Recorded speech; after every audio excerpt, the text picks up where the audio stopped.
Dios les bendiga a todos, amadas hermanas y hermanos. Soy el doctor Israel Goldman del Ministerio Maranata en una clase, una enseñanza nueva. Esta es la clase número 7. Es increíble cómo el Señor nos ha llevado con 7 clases.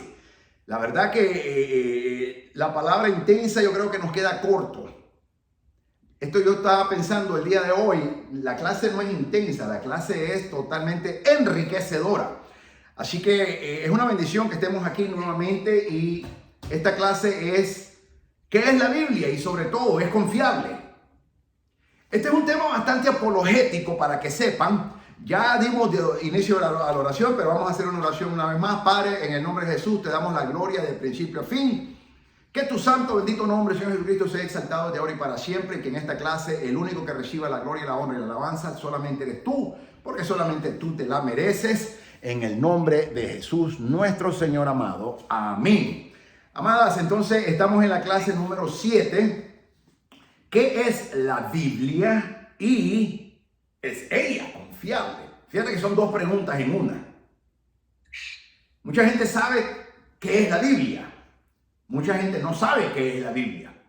Mucha gente sabe lo que es la Biblia, pero dudan si es confiable. Otra gente confía en la Biblia, pero no saben qué es la Biblia. Entonces, por eso es que esta es una doble pregunta en una. ¿Qué es la Biblia? Y ¿es la Biblia confiable? Esa es la clase de hoy, la enseñanza de hoy. Vamos comenzando con 2 Timoteo capítulo 2, versículo 15. Este es un texto que ya todo el mundo se lo debe de saber de memoria porque es básicamente el texto que estamos usando de referencia. Esfuérzate para presentarte a Dios aprobado como obrero que no tiene nada de qué avergonzarse y que interpreta rectamente la palabra de Dios. La palabra clave no solamente es interpretar. La palabra clave es que no tenga de qué avergonzarse. Esa es la palabra clave que tenemos que ver aquí. Entonces, cuando nosotros usamos la Biblia, tenemos que estar claro, seguro, de que no vamos a tener nada de qué avergonzarnos. Que el enemigo no va a usar nada en contra de nosotros, porque sí la va a usar, o por lo menos sí va a querer usarla, para desacreditarnos delante de Dios y ridiculizar el santo y bendito evangelio y la santa y bendita palabra de Dios.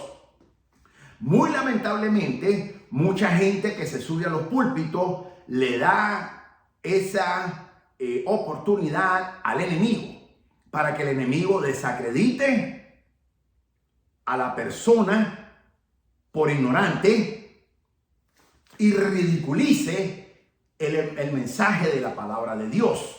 Y esto es lo que la gente no se da cuenta. Y aquí es donde tú y yo tenemos que tener absoluto cuidado. Tenemos que ser estrictos. ¿Qué es lo que vamos a decir en el púlpito? ¿Qué vamos a predicar? ¿Qué vamos a enseñar? No podemos hablar por hablar. Los indoctos y los necios son los que hablan. Los ignorantes hablan sin saber. Los ignorantes hablan creyendo que saben y no saben nada. Y ridiculizan más bien el evangelio. Y el enemigo saca una oportunidad para ridiculizar. Entonces, cuando el apóstol Pablo le escribe a Timoteo, le dice que no tengas de qué avergonzarte. Tienes que estar claro que cada vez que tú y yo, aunque tal vez tú nunca me dirás, doctor Goldman, yo nunca he subido al púlpito a predicar. Ok, pero de alguna manera predicas, enseñas. Tal vez no bajo un púlpito o en un púlpito, pero de manera testificada. Tú tienes que evaluarte al final y estar seguro de que lo que tú dijiste y o enseñaste no te avergüenza. Y segundo, no ridiculiza el evangelio. Y tercero, no le das la oportunidad al enemigo para que ponga al evangelio delante de los incrédulos como algo que no tiene validez. Eso es una responsabilidad. Tú y yo vamos a dar cuenta un día de todo lo que predicamos, de todo lo que dijimos delante de Dios. ¿Cómo utilizamos las escrituras? Vamos a ser juzgados por Dios. La misma palabra nos va a juzgar y Dios va a juzgar. Yo quiero traerte este carácter de urgencia, porque la gente sube. Yo no creo en pastores. Por ejemplo, hay pastores que ponen a cualquier hermano. Y la vez pasada me preguntó un pastor a mí. Él no estuvo, él no le dijo a la congregación que no iba a estar. Y puso a un hermano a dar el estudio bíblico. Y yo llegué como todos los otros hermanos y miramos a este hermano que dio. Y el pastor no estaba. el hecho de que sea el pastor a mí no me interesa, con todo respeto te lo digo, ¿ok? A mí lo que me interesa es que el que vaya a enseñar la palabra que verdaderamente la sepa, la conozca y la pueda enseñar. La semana siguiente me preguntó, quería retroalimentación y me dice, ¿qué le pareció? No estuve la semana pasada, ¿qué le pareció el estudio bíblico de la semana pasada? Y le dije, con todo respeto, me pareció que estaba en un quirófano y que me anestesiaron y me pusieron a dormir. Y me quedó viendo así. ¿Por qué hizo eso? Porque todo el mundo tuvo el mismo efecto, no solamente yo. Pues el hermano que puso a enseñar, pues en realidad al principio, en primer lugar, no tenía ningún principio metodológico, no tenía una metodología bien clara, no enseñó verdaderamente, habló de varias cosas, pero al final no dijo nada. Y el tercero, verdaderamente perdí mi tiempo. Y yo soy muy estricto con el tiempo mío, porque mi tiempo vale mucho. Y yo aprovecho el tiempo y se lo sé invertir a Dios en lo que tengo que hacer. Me dice, pero es que si no le doy la oportunidad, ¿cuándo va a aprender? Le dije, pero es que el púlpito no es para que haya la gente a aprender. Al púlpito ya uno sube aprendido. Tú aprendes en la calle, en la jungla. Tú aprendes. Tú no tienes que ir a una universidad cristiana o a un seminario. Si puedes ir, ve, es mejor. Pero la verdadera enseñanza está cuando tú estás evangelizando, testificando en el mundo, en las calles, fuera del templo. Ahí es verdaderamente donde Dios te va formando. Pero especialmente si vas a dar una enseñanza, tú tienes que tener metodología. Y entonces este hermanito no la tenía. Y muchos pastores tienen esa costumbre de que ponen a cualquier hermanito porque es una manera que ellos creen que están formándolo. Pero yo más bien creo que están deformando el servicio. Tú no puedes poner a cualquiera. Y si tú no estás preparado, mejor no subas. Y si tú no tienes metodología específica, mejor no subas porque vas a ridiculizarte, vas a ridiculizar el evangelio y vas a hacer que el enemigo saque provecho de eso y ciertamente vas a poner a dormir a la gente o lo vas a ver bostezando o lo vas a ver dormido o lo vas a ver aburrido que se les cae la cabeza porque ya no se la pueden sostener más. Y eso no hay nada más horrible que alguien que dé una supuesta o un supuesto estudio bíblico en donde Dios no sea glorificado y la gente no está viéndose la hora continuamente. Dios mío, ¿a qué hora va a terminar este hermano? Y cada minuto pesa y cada segundo pesa. Y eso lamentablemente están llenas las iglesias, especialmente los días de semanas. Sucede eso. Como que típicamente los martes o los jueves, depende del día que pongan un estudio bíblico. El pastor te pone de relleno a mucha gente, pero el estudio bíblico no se le puede dar a cualquiera. Si hay algo que a mí me encanta de ser judío, es que en el judaísmo tú no tienes que ser un rabino para enseñar. Pero sí tienes que ser conocedor para poder enseñar y tener principios metodológicos. Porque cuando nosotros los judíos nos reunimos y estudiamos la Torá, quiero que sepas que nosotros somos críticos. Y si tú no estás preparado, te vas a ir avergonzado. Así somos los judíos. Y te lo vamos a decir bien claro en tu cara y delante de todo el mundo. Tú no sabes nada y eres un ignorante. ¿Y para qué veniste a enseñar? Entonces, todo judío que va a enseñar, sabemos eso. Por eso Pablo, como judío, le dice esto a Timoteo. Pues Timoteo era medio judío. La madre era judío, el padre era griego. Era gentil. Entonces, Pablo le recuerda su punto judaico y le dice, acuérdate que los judíos somos críticos. Esa es la interpretación de esta frase. Pero los gentiles no saben eso. Cuando nosotros estudiamos la Torá en los Shabbat, en la sinagoga, son debatibles.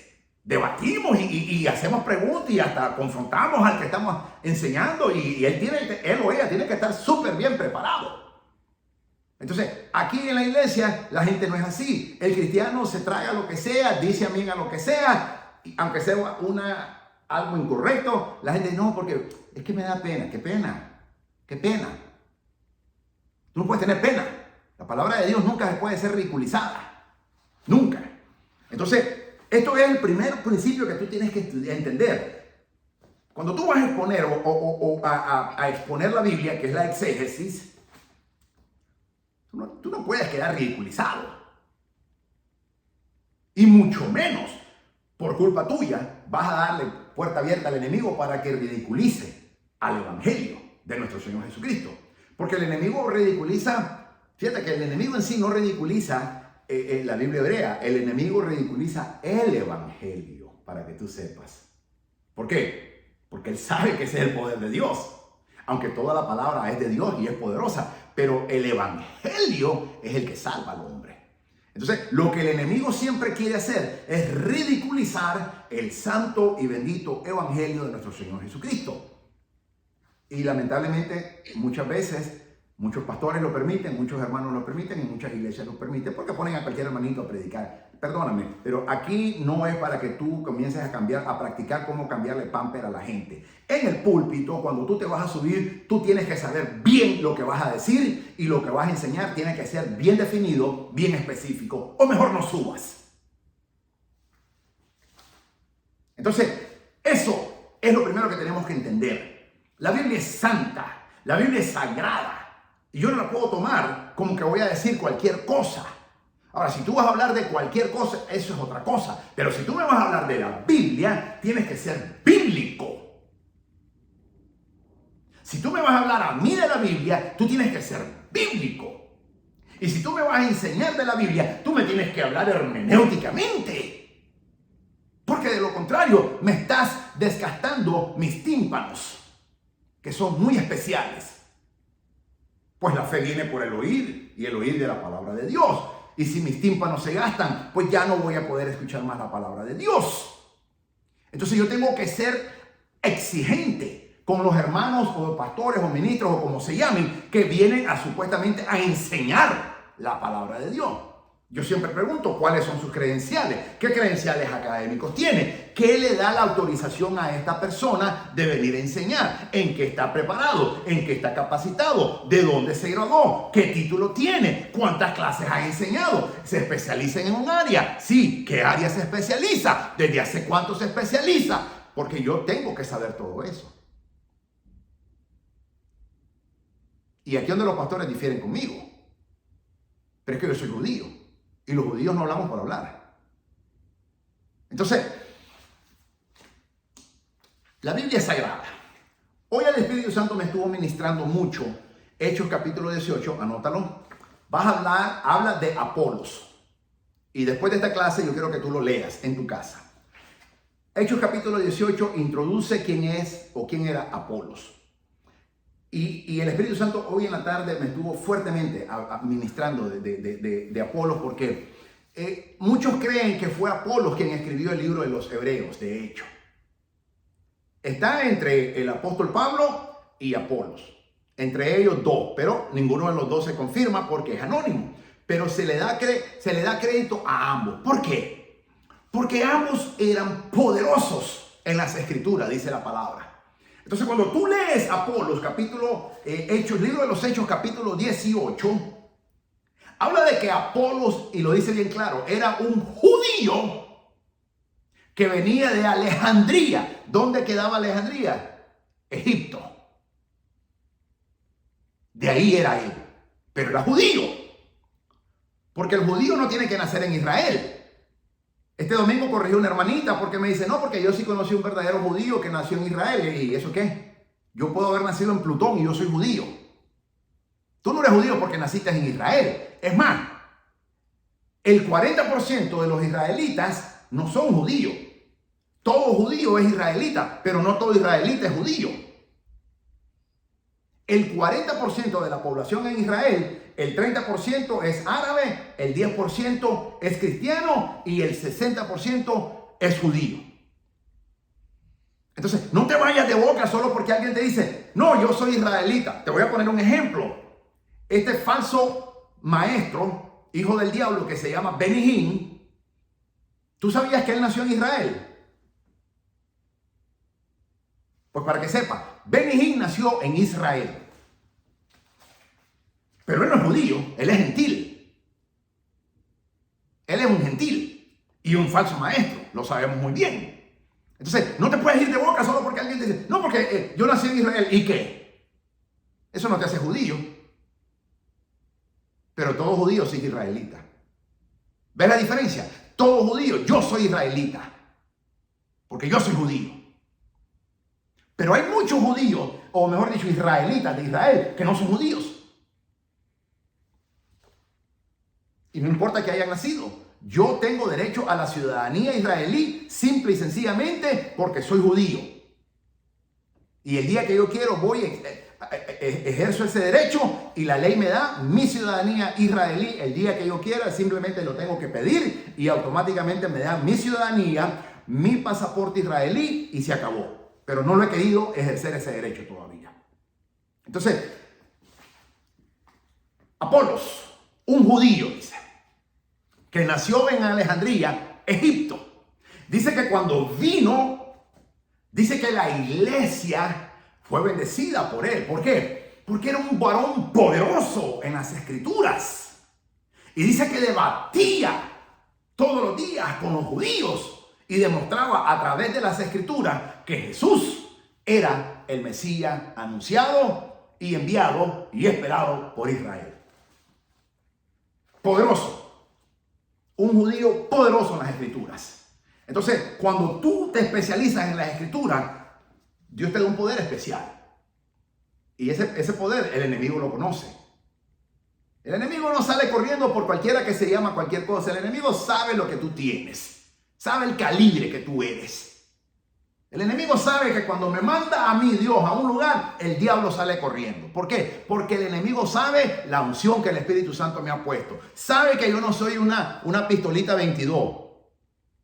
Él sabe que el Señor me ha hecho a mí por lo menos una 45 Magnum, si no más, para la gloria de Cristo. Porque yo no estoy jugando, ni contemplando, ni jugando a la iglesita, ni mucho menos soy religioso. Señor, reprenda al diablo.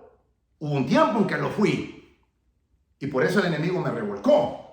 Entonces, no podemos entrar en creer de que así la Biblia se toma a la ligera. No se toma a la ligera. La Biblia es sagrada, la Biblia es especial y sobre todo la Biblia es confiable. Si tú no crees todo lo que la Biblia dice, todo lo que la Biblia dice, tú no tienes autoridad espiritual ni moral para predicarla.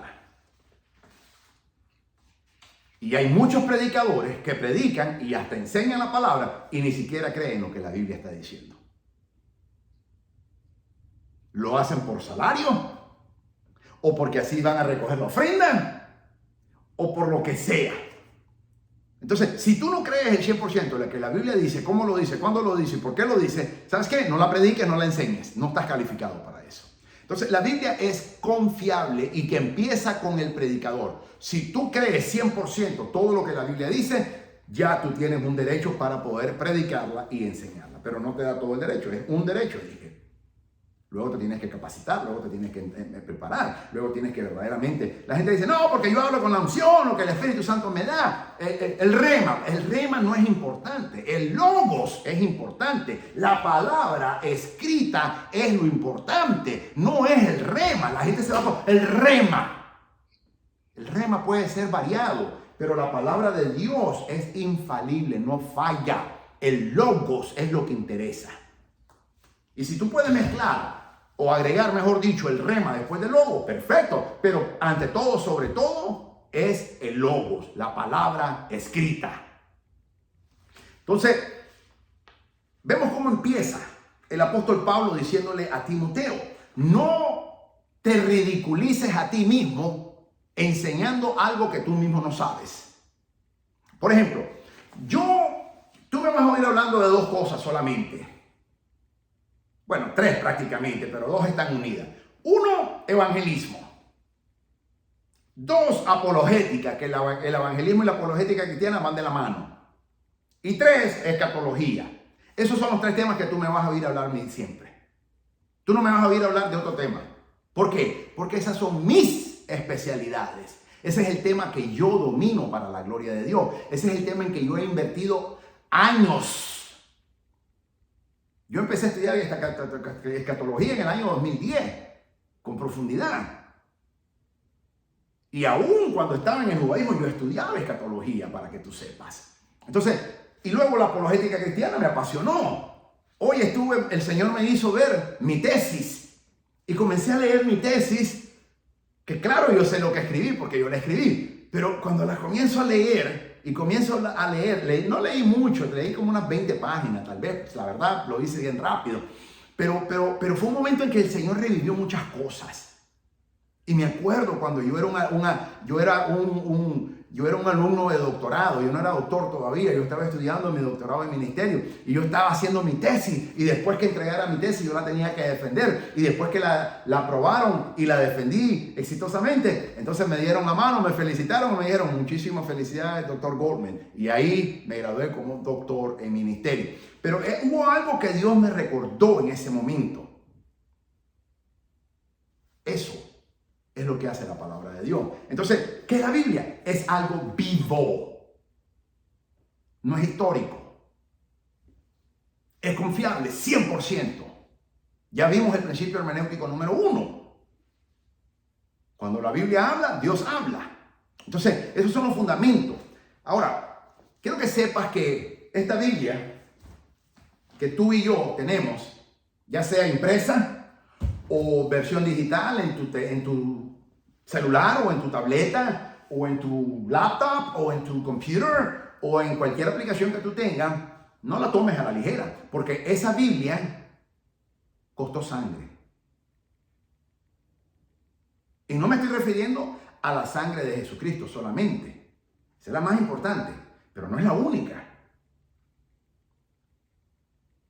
Por ejemplo, todos, con la excepción del apóstol Juan, todos los apóstoles fueron martirizados. Todos.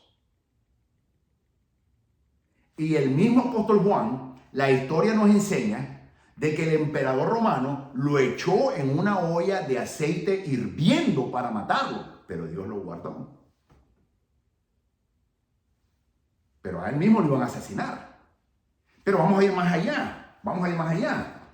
Cuando tú lees cómo murió Isaías, ¿tú sabes que Isaías fue partido por la mitad? Por la mitad lo mataron. Lo partieron en dos. ¿Ok? Lo partieron en dos. Cuando tú lees Jeremías, cuando tú lees Ezequiel, ¿cómo lo mataron? Cuando tú lees Zacarías, a unos profetas menores. Cuando tú lees los evangelistas, Marcos, Lucas, la historia dice que a Marcos fue arrastrado por el piso por caballo y así lo mataron. A Lucas lo ahorcaron. A los evangelistas, Mateo. Entonces, todos ellos pagaron con sangre. Cuando tú lees la Biblia, esta santa y bendita escritura, tú no lo puedes tomar a la ligera. Porque esto fue pagado con sangre. No solamente la sangre de nuestro Señor Jesucristo, que fue lo máximo. El santo murió por los pecadores, pero también los pecadores pagaron con su vida. Entonces, no podemos tomar a la ligera que este sagrado, precioso, eterno y poderoso libro, yo no lo puedo tomar a la ligera. Este fue pagado con sangre, este libro. Luego, la Iglesia Católica Romana lo escondió por 1000 años y se le llama como la Edad Oscura, o en inglés se le dice The Dark Ages, porque no querían que el pueblo tuviera acceso. ¿Por qué? Porque el conocimiento es poder. Y si la gente tenía conocimiento de la palabra de Dios, iban a tener poder. Pues la palabra de Dios es poder. Y ellos la escondieron por 1000 años. Y todo aquel que quería traer una Biblia, los mataban. Eso hacía la Iglesia Católica Romana. Hasta que vino la Reforma y Dios usó, y ahí Dios hizo grandes cosas. Tuvieron muchas fallas en la Reforma, pero gloria a Dios por la Reforma. Entonces, la Biblia yo no la puedo tomar a la ligera. Por esa razón, yo no me puedo parar y decir cualquier cosa que se me ocurra. Yo no me puedo parar y predicar algo simple y sencillamente porque a mí se me ocurrió. Porque yo tengo que pensar en todos esos mártires, en la sangre que derramaron, que ellos dieron su vida por escribir, por defender, por proteger esta santa, bendita y poderosa palabra que el diablo siempre ha querido destruir. Y por esa razón yo no puedo predicar ni enseñar cualquier cosa ni cualquier estupidez que se me ocurra. No puedo. Porque muchísima gente dio su vida para que tú y yo tengamos este fabuloso, fascinante, espectacular libro que es la palabra de Dios. Y por eso yo soy estricto como académico. Y cada vez que te voy a dar un tema soy 100% estricto. Y ustedes ya vieron que yo no la pienso mucho. Cuando tengo que expulsar a un alumno, no la pienso 2 veces. Le doy una oportunidad, no responde, fuera. ¡Boom! No pierdo el tiempo. Entonces, eso es la Biblia. Eso es la Biblia. Y es confiable, porque es la palabra de Dios. Ahora vamos a ver lo que dice el material. Ustedes ya lo leyeron, yo no me voy a ir a todo el material porque esa era responsabilidad tuya. Tú la tenías que haber leído ya. Pero la Biblia dice, Dios nos dice que leamos y estudiemos su palabra. ¿Tú sabías que eso es un mandamiento de Dios? Eso no es opcional, es un mandamiento. El cristiano lo toma como opcional. Bueno, si quiere, porque el cristiano muy lamentablemente es flojo. Es flojo. Pero es un mandamiento de Dios. O sea que tú y yo estamos obligados, requeridos por Dios, a estudiar la palabra.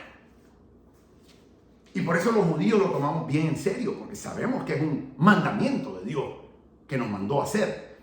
Entonces, no podemos ser negligentes en el estudio de la palabra de Dios. Durante la Reforma protestante, personas dieron su vida, como ya bien dije. Pablo le dice a Timoteo que maneje la palabra de Dios correctamente. ¿Por qué? Porque cuando tú manejas la palabra de Dios correctamente, no tienes de qué avergonzarte, ni tampoco vas a ridiculizar la santa, divina y preciosa palabra del Señor. Yo había puesto originalmente por las próximas 13 semanas, pero ahora pues con estos cambios que hicimos, estamos hablando de más o menos esta es la clase número 7, vamos a llegar a la clase número 18. Por las próximas 11 semanas, con la ayuda del Señor, vamos a ver todo este material, porque ya vimos 6 adicionales y por todos son 18. Entonces, los métodos más importantes para comprender de qué manera la Biblia es armoniosa. La Biblia está en armonía con sí misma. Nunca se contradice, ese es un principio hermenéutico. La estructura y género literario de la Biblia son enriquecedores. Vamos a ver esas clases posteriormente. Algunos métodos y herramientas de estudios específicos que nos permiten entender mejor la Biblia. Todo eso lo vamos a ir viendo en las próximas semanas. El objetivo de esta clase de hoy es darte un mayor amor por la Biblia. Lo que yo pretendo es que tú te enamores de la Biblia. Si ya tú la amas, ámala más. Y si no la amas, pues empieza a amar. Pero mira el valor de que mucha gente derramó su sangre, dio su vida por escribir estas preciosas cartas, estos canones que se llaman estos libros, y por defender la Biblia, por esconderla y por propagar el evangelio hasta donde tú y yo hasta el día de hoy estamos. No lo tomes a la ligera.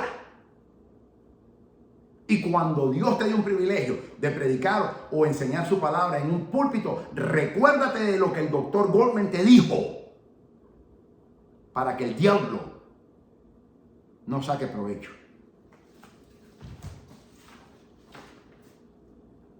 La Biblia es el producto de Dios inspirado usando autores humanos para escribir sus perfectas santas palabras sin error o sin defecto. Lo que Dios quería comunicar a su pueblo fue revelada. La Biblia es la revelación de Dios por autores humanos, por el Espíritu Santo. El Espíritu Santo les permitió a estos hombres escribir en diferentes etapas. En un promedio de 1500 años aproximadamente se escribió la Biblia. En varios continentes, en 1500 años, muchas costumbres, muchas culturas, muchos niveles, como ya lo vimos en las clases anteriores. Y Dios utilizó 40 hombres, confirmados, pero sabemos que hay más, solo que no están confirmados. La idea de que la Biblia es la palabra de Dios se remonta a la primera parte de la Biblia que Dios nos dio.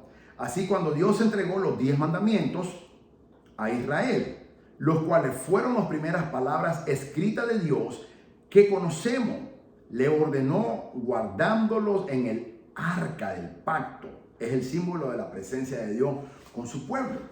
Porque la palabra de Dios te lleva a la presencia de Dios. Voy a repetir eso. La palabra de Dios es lo único que te lleva a la presencia de Dios. Podemos venir a la salvación por la sangre de Jesucristo, pero venir a la salvación es una cosa y estar continuamente en la presencia de Dios es otra cosa. Debería de ser las dos, pero lamentablemente en la práctica no es así. Pero la palabra de Dios es la que te acerca a Dios a través de la sangre de Jesucristo. Pero hay gente que aceptan al Señor Jesucristo y las estadísticas nos dicen bien claro de que la gente no estudia la palabra de Dios. O sea, no la lee, no se ha hecho estadística de que estudia, es de que le lean la Biblia. La gente no lo hace. Entonces, como no lee la palabra de Dios, la palabra te santifica, dice la palabra. La Biblia, cuando tú y yo estudiamos la Biblia, la palabra nos santifica. Y como nos santifica, eso nos acerca a Dios. El libro de la ley, que se llama la Torá, en realidad Torá en el hebreo no significa ley, significa enseñanzas. Los traductores la tradujeron como la ley, pero en el hebreo no significa eso. Torá no significa ley, Torá significa enseñanzas, es lo que significa. Entonces, para nosotros los judíos, la Torá no son leyes, son enseñanzas que Dios nos dio. Que hay estatutos, sí, que hay mandamientos, claro, pero son enseñanzas. Entonces, los primeros 5 libros, que ya ustedes ya saben cuáles son, se conocen como el Pentateuco, porque Penta es 5 y se conoce como 5, pero yo te expliqué en una clase anterior que originalmente eran solamente 4. Génesis, Éxodo, Levítico y Números. Deuteronomio no estaba incluido, pero se tuvo que escribir después porque Deuteronomio es Deberín, que significa repetición. Y como los judíos entendemos con repetición, entonces Moisés tuvo que repetir los 4 libros en el libro de Deuteronomio. Entonces se hicieron 5, pero tú vas a ver, cuando tú lees Deuteronomio, tú vas a ver muchas de ellas que ya están en el libro de los Éxodos, en el libro de Levítico y en Números. ¿Por qué? Porque es una repetición. Y eso es lo que significa Deuteronomio, Deberín o repetición. Esa es la Torá o el libro de las enseñanzas para nosotros. La ley fue confiada a sacerdotes del Antiguo Testamento para ser enseñada. Los sacerdotes eran los que la enseñaban en el templo. Y también ahora, pues como ya no tenemos templo, en la sinagoga. Se debía leer públicamente, nada de secreto. Y se tenía que leer en el idioma que la gente entendiera. En aquel entonces era primero el hebreo, después se cambió al arameo y volvió otra vez al hebreo, hasta el día de hoy. Entonces se tiene que leer. Y como no todos los judíos hablamos hebreo, algunos solo entendemos como yo, pero no lo hablamos fluidamente. Entonces está en hebreo, está lo que se llama la transliteración y abajo está la traducción en inglés. En 3 idiomas básicamente la tenemos. ¿Ok? ¿Para qué? Para que la gente le entienda. Porque para nosotros los judíos es fundamental de que la gente entienda la palabra de Dios. Y es el trabajo de los sacerdotes. Cuando tú estás enseñando la palabra, ahora mismo yo estoy como un sacerdote levítico, enseñando la santa y divina palabra de Dios. Y cada vez que tú estás en un púlpito, literalmente tú estás como un sacerdote levita, enseñando la palabra de Dios. Y es por eso que yo la tomo con seriedad. Hay pastores que son payasos. Yo una vez conocí a un hombre que ese hombre debería andar pintada la cara y en un circo. Cuando yo vivía en Orlando, ese hombre era un payaso, era un comediante. Ese hombre me reventó la vida, me acuerdo. Porque era un payaso, era un comediante. Y yo le dije, ¿por qué no te vas a trabajar en un circo mejor? Porque es lo que eres, un payaso, le dije. Y eres ridículo. Claro que se enojó conmigo. A mí no me importa. Pero es lo que el tipo hizo. Era un payaso. Tú te puedes subir a hacer reír a la gente. ¿Quiénes son los que hacen reír a la gente? Los payasos. Los comediantes. Entonces, un sacerdote levita nunca hacía eso. Entonces lo tenemos que tomar con suma seriedad la Biblia. Ok, en 1 Tesalonicenses capítulo 2, versículo 13, vemos muy bien que en el Nuevo Testamento decimos que oír la palabra de Dios, que la predicamos, lo aceptamos no solamente como palabra humana, sino como realmente es la palabra de Dios. Cada palabra de la Biblia, cada libro son igualmente inspirados y autoritarios. Los profetas, esto es muy interesante porque los profetas del Antiguo Testamento, la Biblia hebrea, trataron los libros de Moisés o la Torá, o el libro de la enseñanza, o como le llaman los traductores, el libro de la ley, como inspirado y autoritario.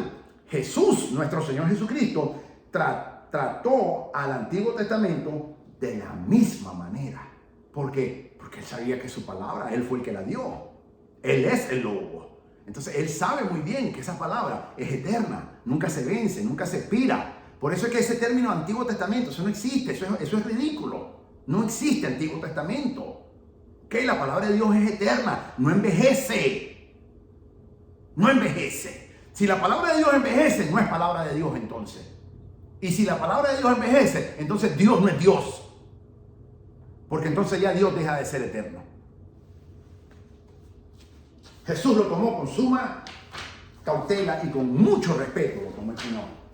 Y nosotros tenemos que hacer exactamente lo mismo. Ok. Déjame ver. Ok. La historia ha mostrado que la Biblia tiene un increíble historial que supera a sus críticos. Hay enemigos de la Biblia y sabemos que son hijos del diablo. Sabemos que son enemigos de la cruz, le llama el apóstol Pablo. Hay enemigos de la Biblia, pero ese es el mismo Satanás. Pues el mismo Satanás es el que odia la Biblia, porque él sabe que si el ser humano tiene acceso a la palabra de Dios, va a tener la revelación de Dios. Y por milenios y por años y siglos, el enemigo ha tratado de destruir la Biblia por eso. Y por eso la Iglesia Católica Romana, que es una iglesia del diablo, se ha prestado a ese juego. Y por eso escondió por 1000 años la santa palabra de Dios. Inspirada por el diablo, por supuesto, por Satanás. Entonces, cuando el hombre y la mujer común, por muy común que sea esa persona, tiene acceso a la palabra de Dios, tiene acceso a la revelación de Dios. Porque la palabra de Dios nos revela a Dios. Entonces, hay críticos que dicen que la Biblia no es inspirada por Dios, que no es un libro de Dios, porque la escribieron hombres, dicen. Entonces, como la escribieron hombres, ¿cómo va a ser de Dios? ¿Acaso Dios la escribió? ¿Quiénes la escribieron? Hombres. Y si la escribieron hombres, entonces no es un libro de Dios, no es la palabra de Dios, te lo dicen. Eso hay muchos críticos hoy en día. ¿Cómo respondemos a eso? Es muy importante. Pero esta no es una clase de apologética cristiana. Así que no te voy a enseñar cómo defenderla porque ese no es el objetivo de esta clase el día de hoy. Eso será en otro día. Pero para sorpresas, fíjate, han habido críticos, obviamente todos son ateos, todos.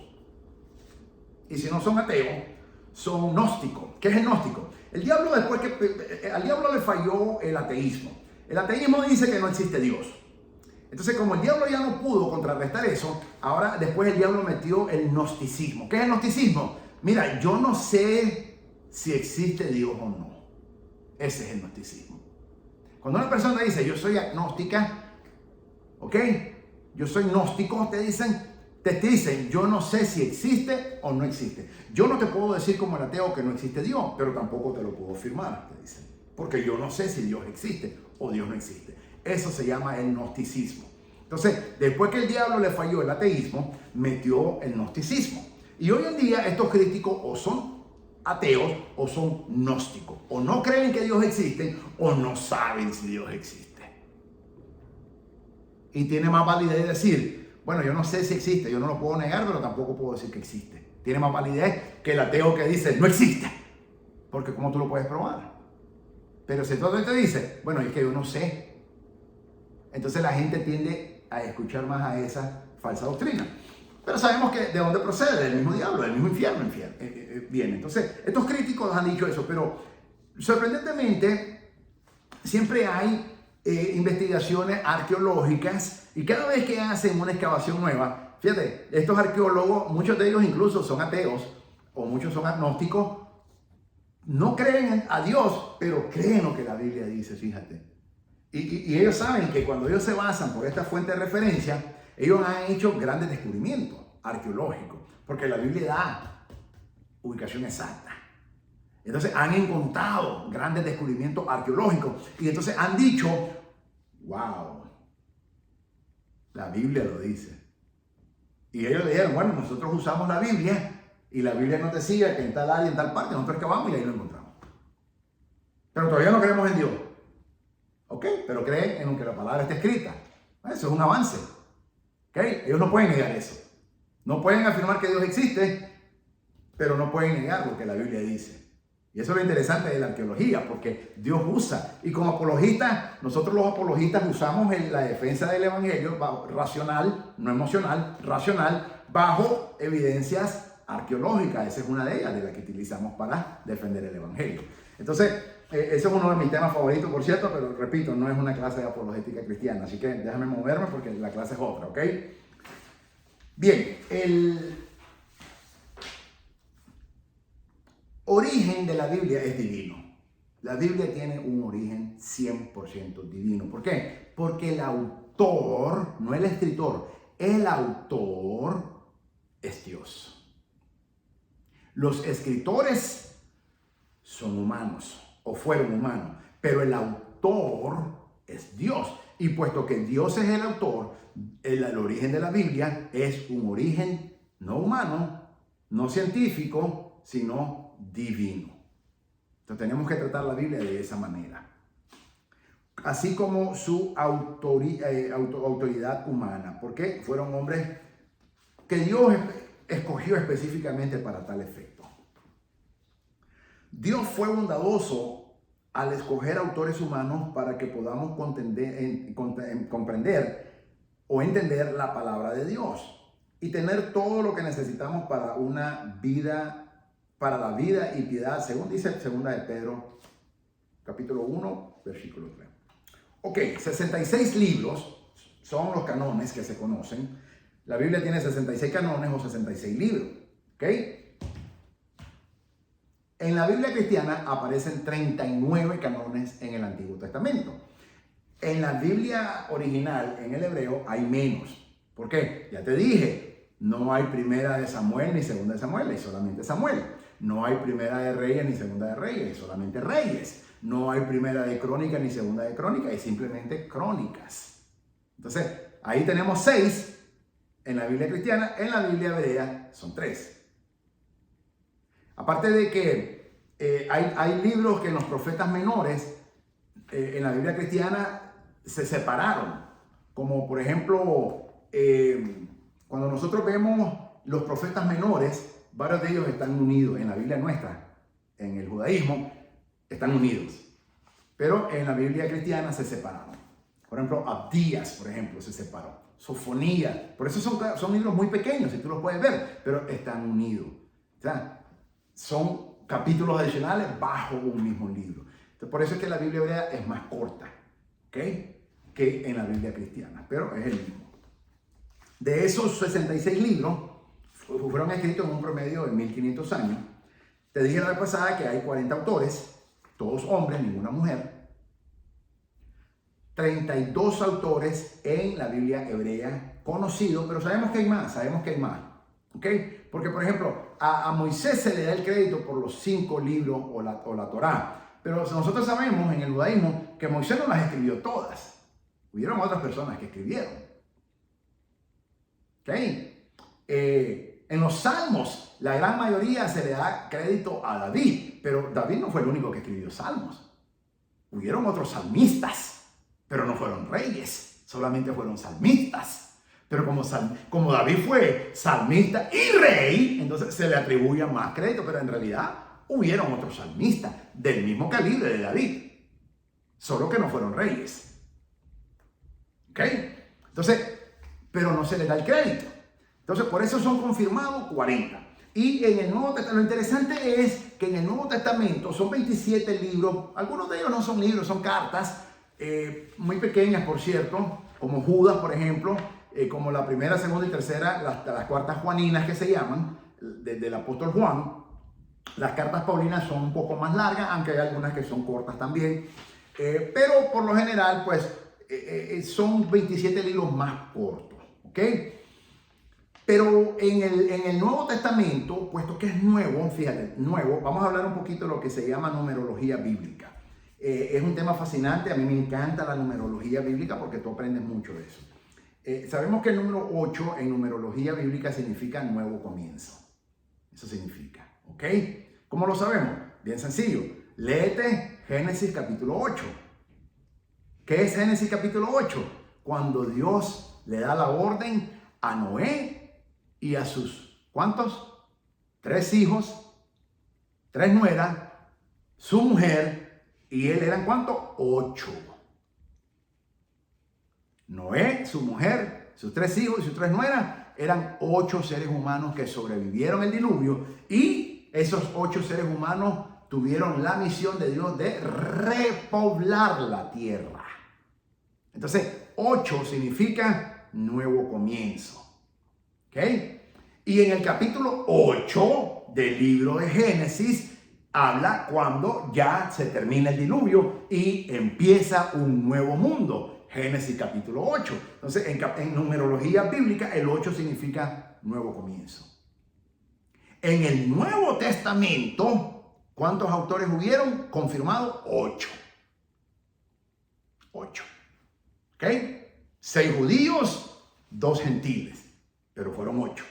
Entonces, eso es lo que contiene. El otro día te voy a dar más estadística de cuántos capítulos tiene la Biblia, cuántos versículos tiene. Yo tengo todas esas estadísticas, pero te lo voy a dar porque si comienzo ahora me voy a inspirar y no voy a terminar la clase. Así que eso será para otra clase otro día. Eso va a ser un bonus que te voy a dar. Ok, entonces, ¿cómo sabemos que la Biblia es confiable? Ya te hablé de lo que es la Biblia. Ahora, ¿es confiable la Biblia? 100%. ¿Cómo lo sabemos? Bueno, bien sencilla. Tenemos 3 pruebas de fiabilidad. Primero, muchos críticos se burlan de esta afirmación, pero veamos cómo la Biblia reúne algunos de los métodos más comunes para evaluar la fiabilidad de los textos antiguos. Hay 3 criterios estándar por medio de los cuales la autenticidad y la integridad de los textos antiguos pueden ser juzgados. Número 1, la cantidad de manuscritos. ¿Cuántos manuscritos antiguos hemos descubierto? Vamos a verlo ahora. Número 2, la calidad de esos manuscritos. Son los manuscritos que tenemos consistentes y presentan variaciones. Y número 3 es el intervalo de tiempo. Hermano, le empiezo esa pregunta del intervalo. Esto es entre cuánto el manuscrito original fue escrito por el autor y los manuscritos más antiguos que tenemos en nuestra posesión. Generalmente, cuanto más corto el intervalo, mayor es la fiabilidad. Entonces, por ejemplo, en el Antiguo Testamento, que es la Biblia hebrea, la cantidad de manuscritos debemos admitir, como la mayoría de los libros de la antigüedad, que hay relativamente pocos manuscritos del Antiguo Testamento. Y esto es una razón principal. Aquí vamos a ver el aspecto histórico-cultural. Los judíos somos estrictos con la palabra de Dios. Entonces, cuando los escribas estaban con la misión de escribir la Biblia, si ellos fallaban en una letrita, tenían que borrar todo y quemarla. No era borrarlo, tacharlo, ponerle el tachenzote, vamos a echar el white out y vamos a... No. Se tenía que volver a escribir todo. Entonces se tenía que quemar. Nosotros no podemos botar la Biblia. Y se tenía que enterrar después. Entonces, el tiempo que iba, porque, y eso cuando estudiamos la gamatria, por ejemplo, la gamatria, en el alfabeto hebreo, cada letra tiene un valor numérico. El alfabeto griego también, para que tú sepas. En la gamatria nosotros vemos, cada letra tiene un valor numérico. ¿Ok? Por ejemplo, la Aleph, que es la A, cuenta por 1. Y el Tav, que es la última letra del abecedario hebreo, el valor numérico es 400. Entonces nosotros sumamos cada palabra, tenemos que ir sumando el valor numérico de cada palabra. ¿Ok? Entonces, cuando ellos se hacían un pequeño error, a empezar de nuevo. ¿Por qué? Porque la Biblia de Dios, dijimos que no tiene error. Por eso. ¿Ok? Por eso. Y tenía que ser exacto. De hecho, todavía los judíos tenemos un dicho, y en Israel se dice mucho, de que cuando venga el Mesías, Él nos va a enseñar. Dicen los judíos que todavía no creen en el Señor Jesucristo, lógicamente, ¿verdad? Yo decía eso antes. Decimos que cuando el Mesías venga, Él nos va a enseñar el valor numérico que hay en el espacio de cada palabra. Porque cuando tú miras la Torá y en los papiros, hay espacios en blancos, que no hay nada escrito. Y entonces nosotros sabemos que ahí hay un valor numérico, pero no sabemos cuánto es. Entonces decimos, cuando el Mesías venga, Él nos va a enseñar eso. Y ten la plena seguridad que en Apocalipsis capítulo 20, cuando el Señor nos esté enseñando, porque si nos va a enseñar la Torah para que tú sepas, ¿ok? Cuando estemos en los 1000 años, ¿por qué? Porque la palabra lo dice, que Él va a escribir. Es que esa profecía no se ha cumplido. Dios dijo que Él iba a escribir su palabra en el corazón de carne de los hombres. Esa palabra está parcialmente cumplida, pero no completa. Eso se va a cumplir en los 1000 años o el milenio, como le llamamos comúnmente, Apocalipsis capítulo 20. Porque el Señor va, esos 1000 años son el tiempo que el Señor Jesucristo va como el Mesías.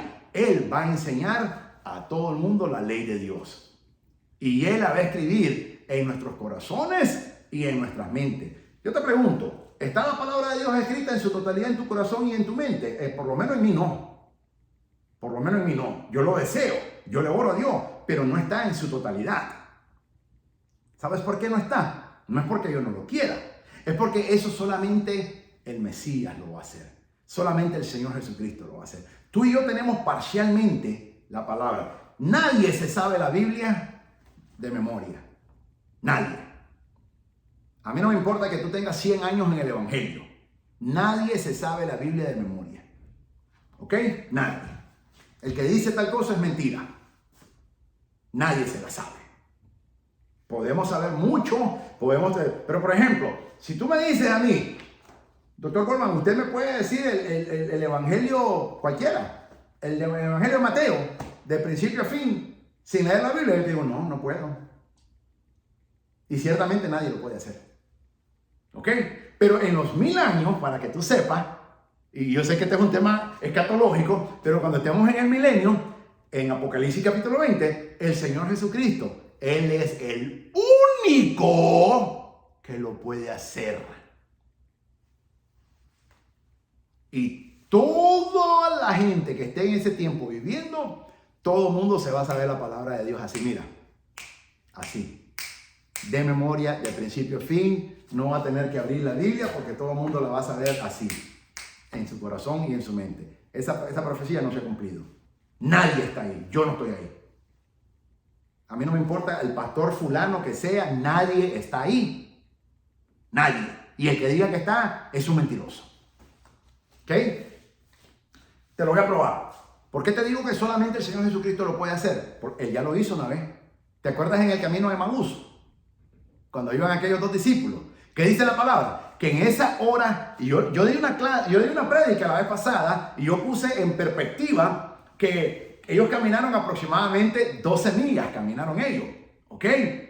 Y yo te lo puse en cuanto medían los estadios y todo eso. Y él dice que la palabra dice, Lucas nos dice de que en ese momento, desde que ellos salieron a Jerusalén hasta que llegaron a Emaús, esas 12 millas, en ese tiempo, el Señor Jesucristo dice que desde la Torá, porque dice desde Moisés hasta los profetas, hasta les reveló toda la palabra a ellos. Solo Él lo puede hacer.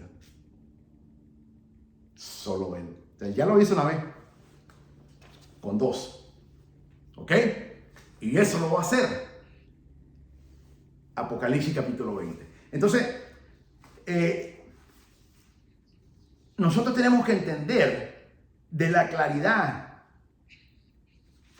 que tienen las escrituras. La calidad de los manuscritos. Entonces, por eso en el budismo no hay mucho material, porque como te digo, nosotros quemamos el material. Hasta el día de hoy, cuando estamos leyendo la Torá y estamos en el Shabbat Service, nosotros no podemos tocar la Torá con el dedo de nosotros. ¿Por qué? Porque el dedo de nosotros está sucio. Está sucio. Está sucio. Aparte que tiene grasa. ¿Ok? Entonces nosotros usamos un pointer, una mano así, que es metálica. Y está sanitizada y todo. Sin sanitarse y todo. Le matamos los gérmenes y todo. Porque cuando vamos a leer la Biblia, lo que hacemos es que con esa manita la estamos haciendo así, la estamos leyendo de derecha a izquierda. Así somos tan estrictos nosotros los judíos con la palabra de Dios. ¿Okay? Yo conozco cristianos que tiran la Biblia al piso. Yo conozco cristianos que le ponen hasta café encima como que es una mesa. Yo conozco cristianos que en cualquier parte la dejan. ¿Okay? Hasta en el baño la meten. Yo conozco cristianos y nosotros no podemos hacer eso. ¿Okay? Porque la palabra de Dios es santa. Es santa. Entonces, viniendo aquí, tenemos que ver ahora la calidad de los manuscritos. Entonces, los masoretas, me preguntó, creo que fue la hermana Mirne, me hizo esa pregunta, si no me equivoco. Estos eran hombres que se especializaban en eso. Dejaron de existir más o menos en el siglo XVI, pero especialmente entre el siglo V al IX es cuando más auge tuvieron ellos. Y ellos se encargaban de hacer específicamente esas en pieles, se escribían porque al principio acuerda que no había papel, eran pieles que se escribían. Y entonces estos masoretas eran bien estrictos, eran tan estrictos que ni siquiera mujeres tenían. ¿Ok? Porque ellos decían que la mujer lo contaminaban. ¿Ok? Terrible. Yo soy judío, yo no llevo como ellos nunca, ¿ok? Porque yo jamás he dicho eso, ¿ok? Pero ellos ni siquiera mujeres tenían. ¿Okay? Y por eso es cuando el Señor, esto es muy interesante porque cuando el Señor manda a los discípulos a buscar, cuando va a ser la última cena, ¿ok? ¿Qué le dice el Señor? Que vayan y se encuentren con un hombre que va a venir cargando agua. Los hombres no cargaban agua, eran las mujeres. ¿Te acuerdas de la samaritana? Entonces, en tiempo bíblico, quienes cargaban el agua de los pozos no eran los hombres. Es más, vamos a ir más allá. ¿Te acuerdas de Rebeca, la esposa de Isaac? Ella estaba sacando el agua del pozo. ¿Ok? Ese es el trabajo de la mujer. Pero cuando el Señor le dice, te vas a encontrar con un hombre que viene cargando el agua, dile, el Señor necesita el aposento alto. Ese era un mazorete. Porque ellos mismos cargaban el agua, porque no tenían mujeres. Porque ellos decían que las mujeres los contaminaban a ellos. ¿Ok? Entonces, imagínate, por eso tú ves la riqueza que hay cuando tú estudias la palabra de Dios bajo el aspecto histórico-cultural. Mira, ya aprendiste algo que ningún pastor te va a decir esto. Porque por no conocen esa historia. Eso es nuestro, de los judíos. Eso nos pertenece a nosotros. Porque nosotros conocemos toda esa historia. Entonces, por eso el Señor Jesucristo le dice, mira, búscate a ese hombre. Cuando tú mires a un hombre cargando, ¿cómo lo vamos a reconocer, Señor? Bien sencillo. Porque ese hombre va a venir cargando el agua. Ok, listo. Y los discípulos sabían que nadie cargaba el agua más que las mujeres. Pero fue fácil encontrarlo. ¿Cómo lo encontraron? Fácil. Porque ningún hombre más había, él era el único. Y si había otro era porque era un mazoreta también. ¿Okay? Entonces, así fue como el Señor les dijo que lo tenían que encontrar. Y ese hombre fue el que les dio donde iban a hacer la última cena. ¿Ok? La última cena. Era el aposento alto de él. ¿Por qué el Señor le dijo eso? Porque el Señor quería un ambiente libre de toda contaminación. Fíjate, mira cómo Dios escogió ese lugar. Mira cómo el Señor Jesucristo escogió el aposento alto de este hombre que se cuidaba de toda contaminación. Porque él sabía que ahí era donde él iba a anunciar el nuevo pacto. Y él lo quería anunciar en un ambiente libre de cualquier contaminación.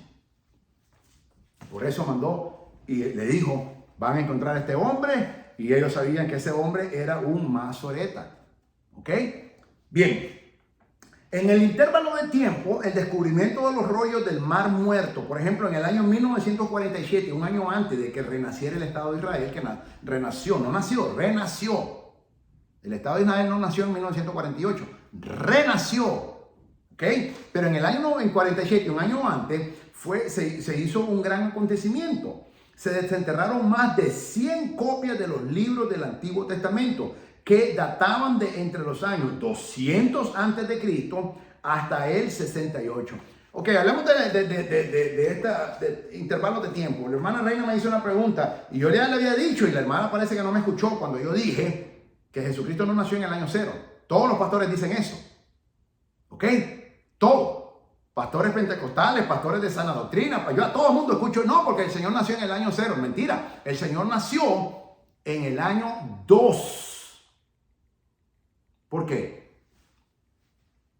No fue cuando Él nació que Él hizo, no porque con Cristo todo empezó nuevo, no, es que Cristo estuvo todo bajo la ley. Cristo nació y murió bajo la ley.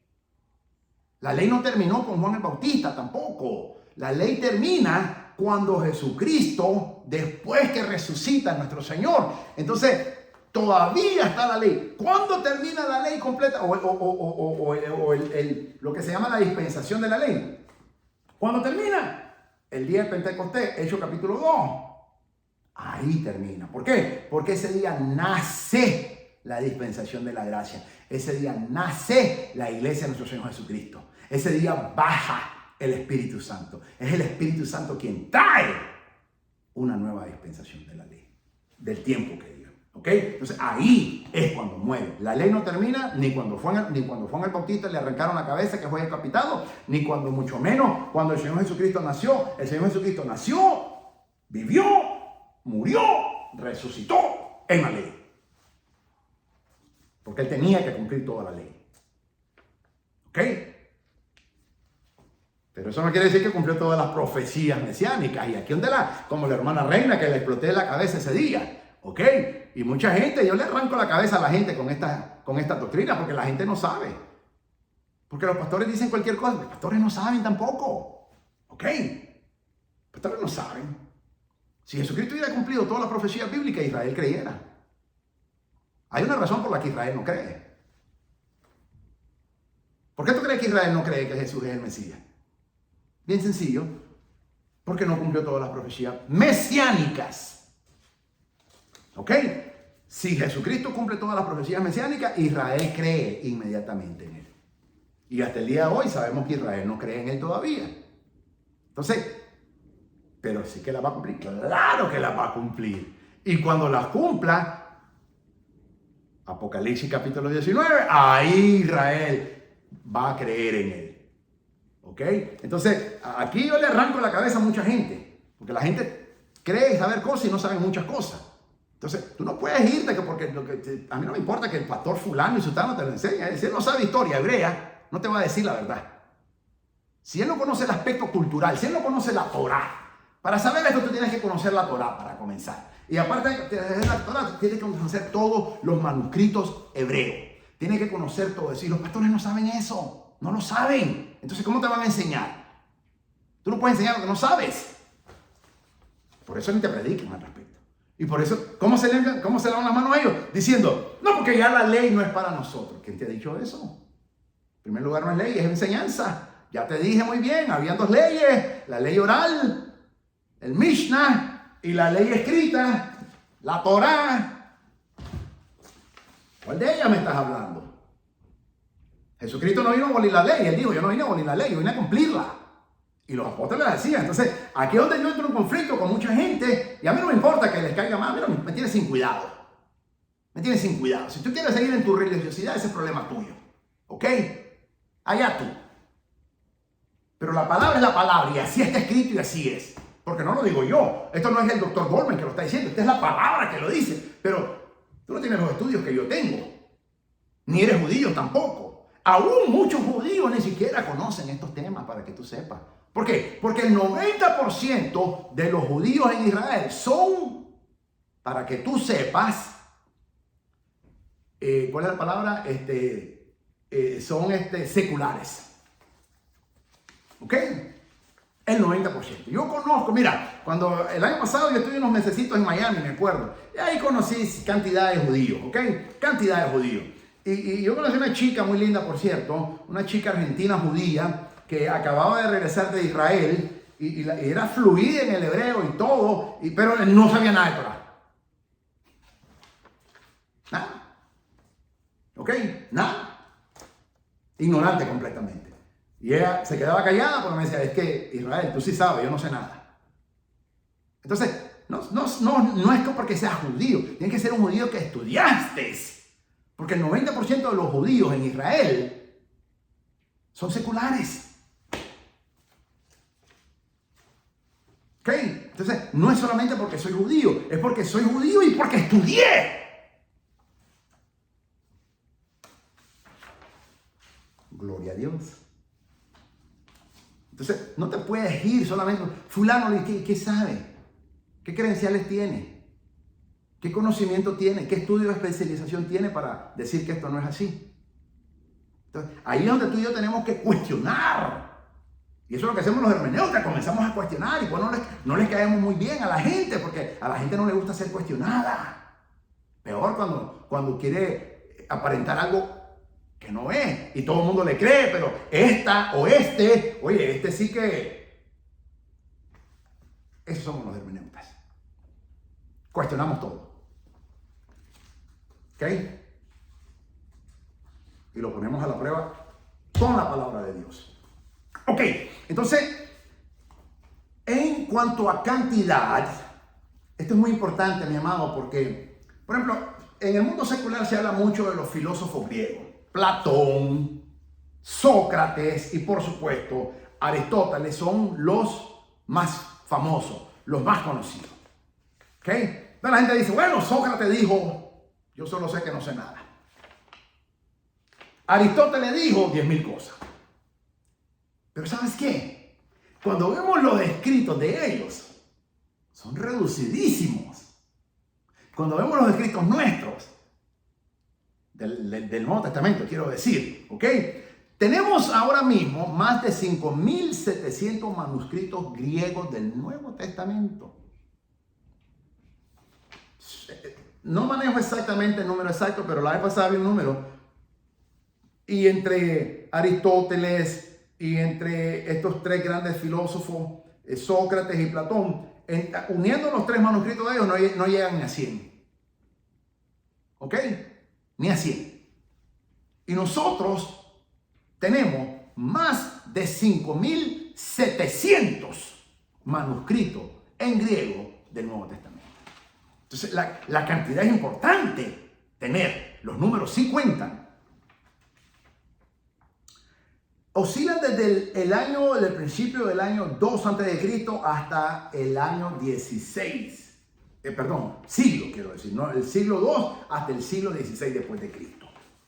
Cuando se incluyen las primeras traducciones árabes, latinas y coptas, tenemos más de 25.000 manuscritos. O sea, tenemos más de 5.700 en griego. Pero cuando ya le agregamos árabe, cuando ya le agregamos de latín, porque acuérdate que en el Imperio Romano el idioma oficial era el latín. Pero el idioma comercial era el griego. ¿Ok? Y aún hasta el árabe tenemos más de 25.000 manuscritos antiguos. Ya voy cerrando porque me tengo que ir.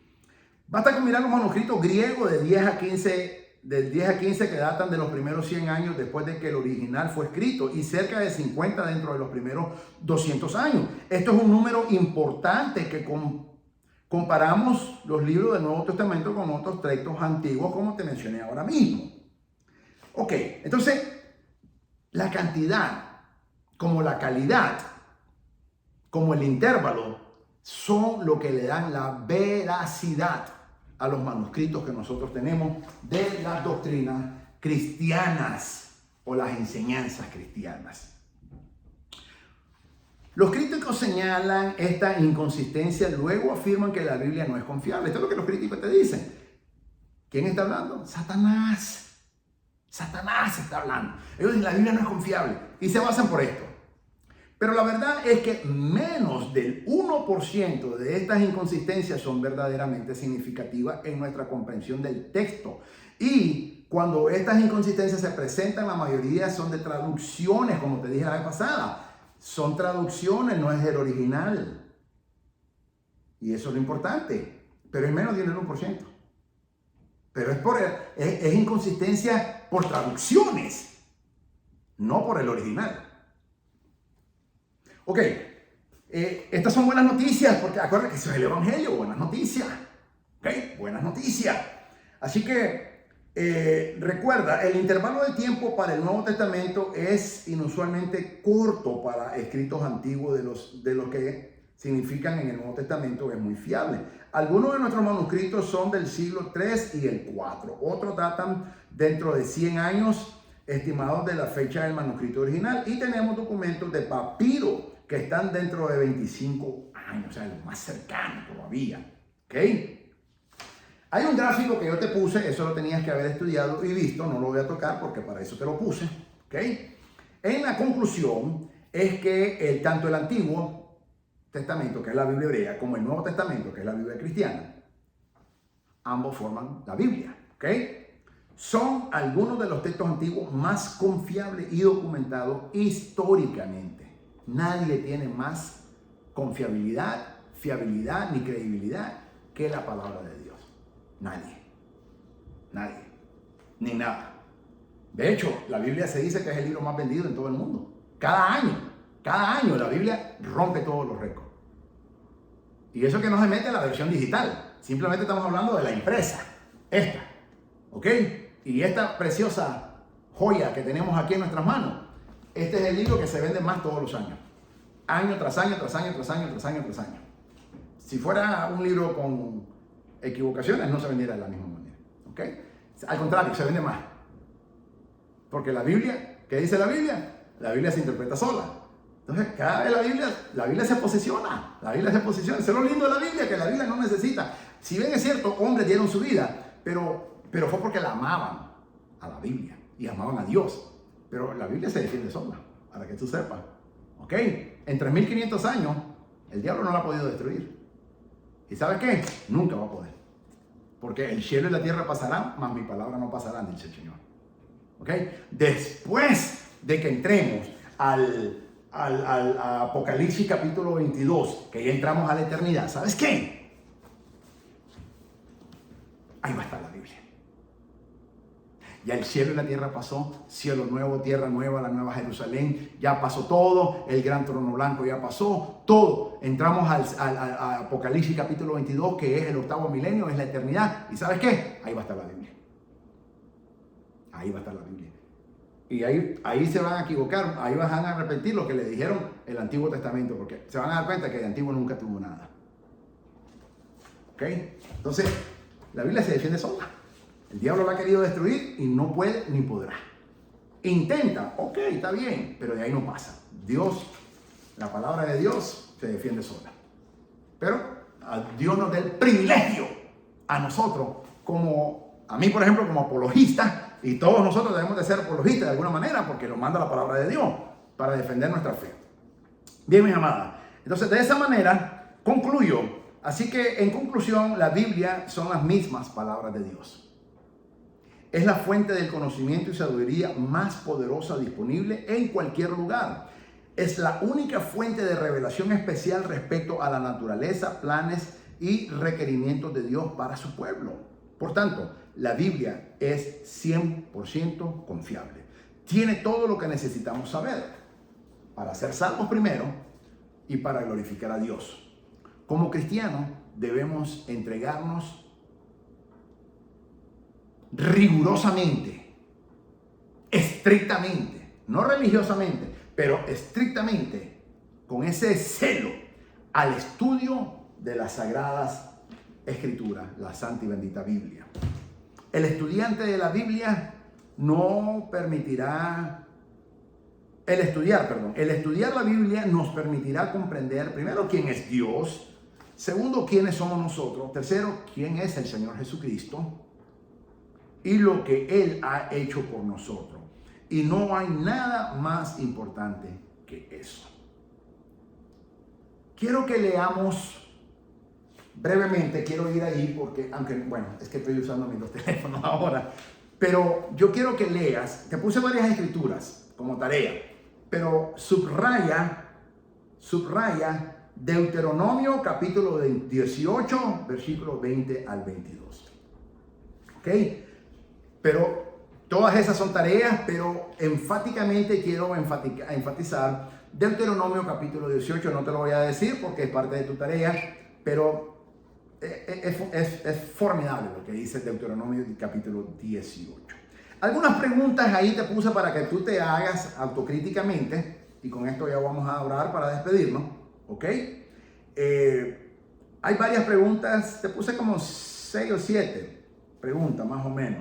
Y luego te puse cómo puedes defender la escritura ante un musulmán que hace afirmaciones similares sobre la inspiración de sus textos, como difiere la Biblia de otros textos sagrados. Para los musulmanes la Biblia de nosotros es corrupta, así le llaman ellos, corrupta. Para el judío, el Antiguo Testamento, que nosotros le llamamos, es alterado. ¿Ok? Y para el ateo, pues imagínate, peor todavía. Así que vamos a orar de esa manera. Hoy Dios nos ha hablado de una manera enfática, pero recuerda muy bien, léete también Hechos capítulo 18 para que aprendas mejor de Apolos. Muy importante, porque Apolos nos enseña mucho. El Señor utilizó a Apolos para enseñarle a su iglesia muchas cosas, y hasta el día de hoy por ejemplo, yo aprendí mucho de Apolos, porque el Espíritu Santo me estuvo ministrando toda la tarde referente a Hechos capítulo 18, que habla de Apolo. Y ahora como tarea, Deuteronomio capítulo 18, poderoso también, así que léete todas esas escrituras. Bien, mi amada, de esa manera me tengo que ir. Vamos a orar. Padre, te damos la gloria, bendecimos, glorificamos, exaltamos tu santo bendito nombre. Gracias, Señor, porque nos permites una vez más aprenderte tu santa y divina palabra. Me das el privilegio, Señor, de enseñar y exponer tu santa y bendita palabra. Señor, bendice a todas y cada una de las alumnas. Dale esa sabiduría, rompe todo espíritu de religiosidad que hay en ellos, porque yo sé que muchas de ellas han sido enseñadas de otras maneras y estas revelaciones chocan con ellas, pero es lo que la palabra hace. Tu palabra dice que no solamente es una espada de doble filo, más cortante que una espada de doble filo, sino que dice que es un martillo y nos quebranta. Y eso incluye todo pensamiento también, a veces hasta una doctrina. Tu palabra viene y la despedaza. Así que sea tu Espíritu Santo enseñándonos, Señor. Y yo enseño lo que tú dices y lo que tú me has permitido enseñar. Mi nombre no es Moisés. Yo no bajé del monte con las leyes de Dios. Tampoco mi nombre es Jesucristo. Mi nombre es simplemente Israel. Y yo enseño lo que usted me ha enseñado a mí, de una manera hermenéutica, conforme tu santa y una palabra nos dice.